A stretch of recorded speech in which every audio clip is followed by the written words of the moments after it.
Yo, what's good, y'all? We back once again with another video. And the Brooklyn Nets, we're talking about these Nets because so far this season, they're probably one of the biggest surprises in the league. But they're not a surprise in the way you would think. They're not a positive surprise. They're a negative surprise this season because they're 4-16 in their last 20 games. They did just come off a win like literally about 2 hours ago against the Charlotte Hornets. Destroyed them. Kyrie had 50. And they won. But, let's ignore that. And let's really talk about this team, in the recent weeks. Because at one point, they were on like a double-digit losing streak. Their most recent loss came the game before the Charlotte game, and that was against the Celtics, when they let Jason Tatum drop a season-high 54 points. I mean, the Boston Celtics are one of the most hot teams in the league right now. I get that. Probably the hottest team in the league right now.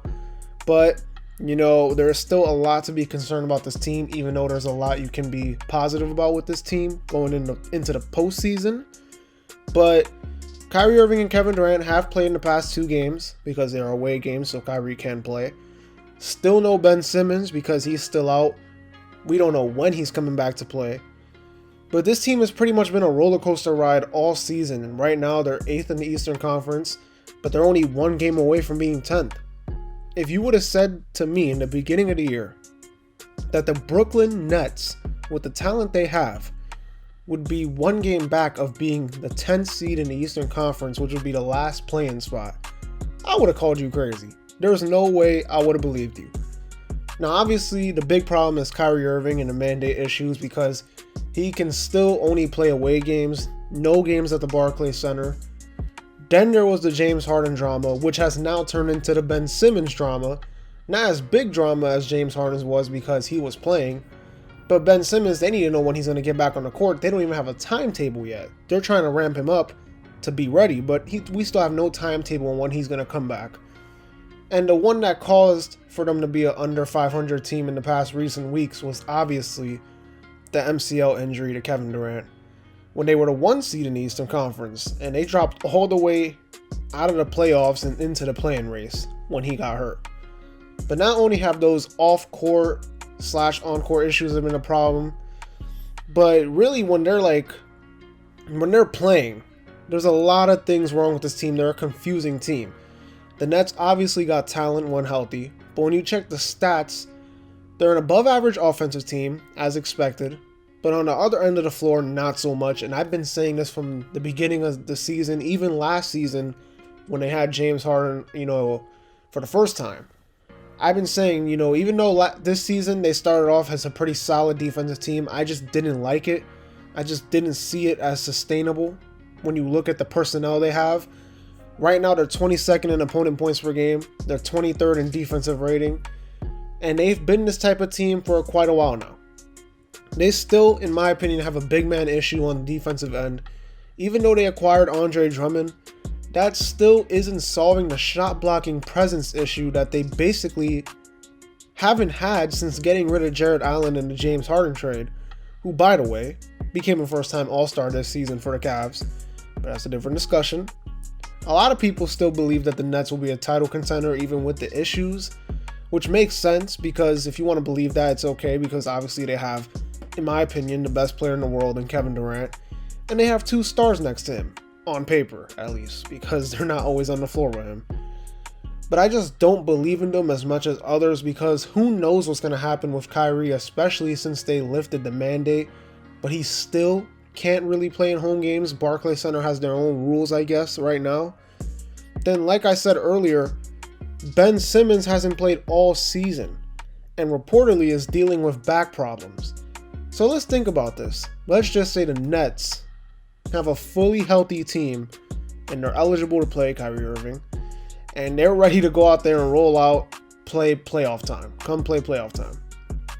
Are they seriously gonna have A1 chemistry just like that compared to like other teams like Miami, Milwaukee, Boston, all clicking right now? Because in my opinion, I think the Brooklyn Nets, they can make a run, but they're more likely destined to be a second round exit team than they are for a title this season. Now next season, if you want to say, with a full off season, training camp. You know, guys could get that chemistry. Kyrie Irving hopefully will play for a full season. Kevin Durant, you pray he doesn't get hurt. And then you got Ben Simmons as a third option. If you want to bet on them to be a title contender next year, okay, that's fine. I believe in that.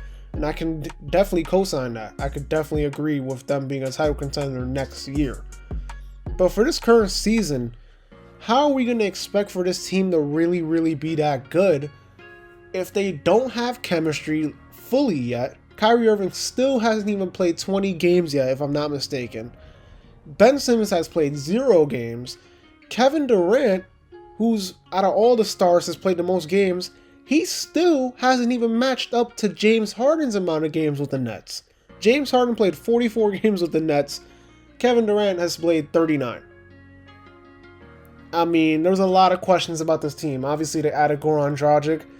Decent signing. It's not like he's the guy that he was back in Phoenix or those earlier years in Miami. But, you know, he's a good veteran presence. I do like Patty Mills. I do like Cam Thomas. But I just really have an issue with that defensive end. I don't think they're a great defensive team.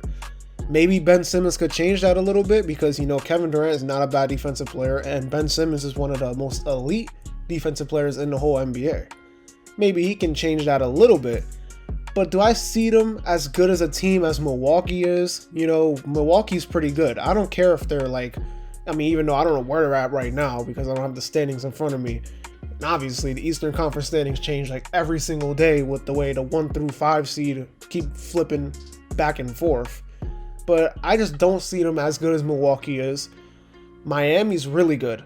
Miami's really good. I love their defense. I love the team on paper. I love the way they play. You know, offensively, half-court offense might be a little bit of an issue sometimes for them. That's one area the Nets are probably the best team at. You know, if you need to go get a bucket, Kevin Durant, Kyrie Irving, what more can you ask for? But I don't know if they're as good as Miami. We got to see.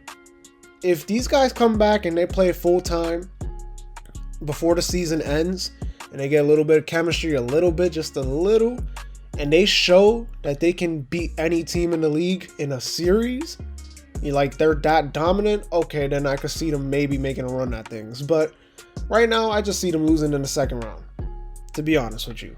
I'm going to keep it real. I don't see Ben Simmons being that big of an offensive factor.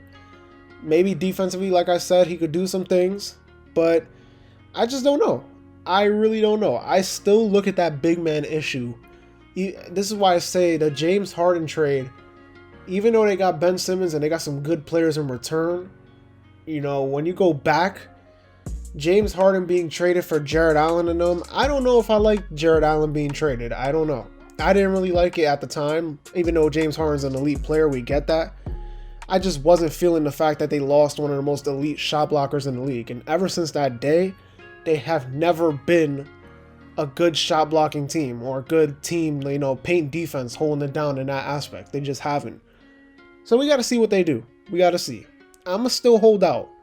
Right now, I'm leaning on, like, you know, a little second round exit team. But we'll see. We'll see what happens in the coming weeks. Maybe I'll drop another video in the next 3 weeks, 2 weeks, talking about how the Brooklyn Nets are, I was wrong, and the Brooklyn Nets are a title contender this season. Who knows? But anyways, that's going to do it. Don't forget to like, comment, and subscribe. Also, follow me on Twitter and Instagram. Link will be down in the description below. This has been a checkup where we talk hoops and hoops only. And I'll see y'all in the next video.